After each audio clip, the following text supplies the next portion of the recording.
Toujours dans notre cycle d'études de Amiral Egoy, demander à un non-juif,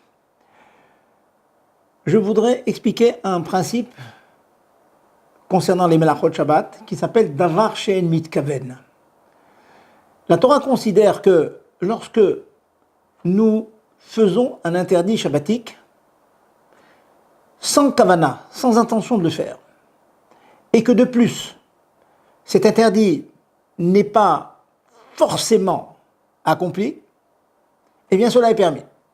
Prenons un exemple immédiat, marcher sur de l'herbe. Si on marche sur de l'herbe sans courir, il est clair qu'il est possible que nous coupions de l'herbe, ce qui serait interdit. Mais il est possible aussi que l'on n'en coupe pas, ce n'est pas sûr. De plus, nous n'avons aucune intention de couper l'herbe lorsqu'on marche sur l'herbe. Donc c'est davar she'en mitkaven, c'est une chose que l'on fait sans intention, sans kavana, et de plus, c'est quelque chose qui n'est pas forcément fait. Il est possible que l'on coupe, il est possible que l'on ne coupe pas. Eh bien, même si il se trouve que l'herbe coupée, nous n'avons transgressé aucune interdiction, dans la mesure où il n'y avait pas de kavana et la chose n'était pas certaine d'être accomplie. C'est ce qu'on appelle davar she'en mitkaven.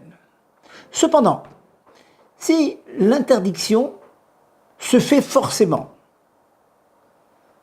prenons un exemple, nous ouvrons le réfrigérateur, nous avons oublié d'enlever la lampe du réfrigérateur, nous n'avons aucune intention, ceci est davar she'en mitkaven, nous n'avons aucune intention d'allumer la lumière. Cependant, nous savons que si la lumière est branchée, forcément, elle va s'allumer.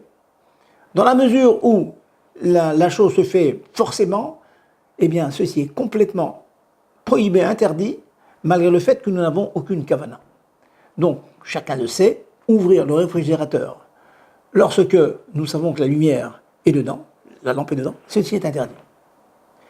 Eh bien, la nouveauté que je voulais vous enseigner ce soir est la suivante, c'est que cet acte-là, qui serait rigoureusement interdit par un Israël, par un juif, eh bien, elle est permise par un non-juif.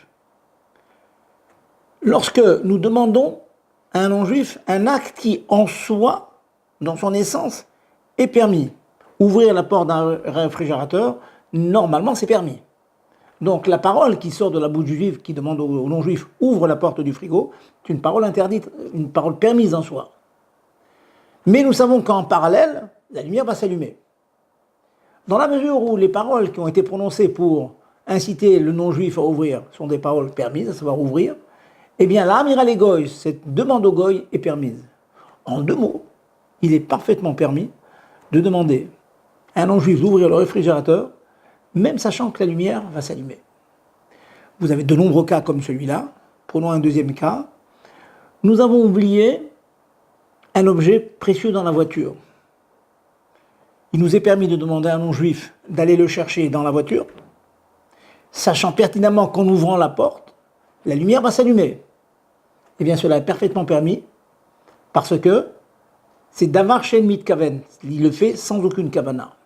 Ah, me diriez-vous, mais sortir l'objet de la voiture, le rentrer à la maison, c'est une autre interdiction, certes, mais nous avons déjà étudié que demander à un non-juif de faire un issour derabanan, quelque chose qui est interdit derabanan, est permis pour les besoins d'une mitzvah. Donc, si vous avez oublié une bouteille de vin ou les chalotes dans la voiture, porter de la voiture à la maison, c'est interdit que midérabanan, donc on peut demander à un non-juif de le faire, sachant que les lumières vont s'allumer lorsqu'il va ouvrir la porte, vont s'éteindre quand il va fermer.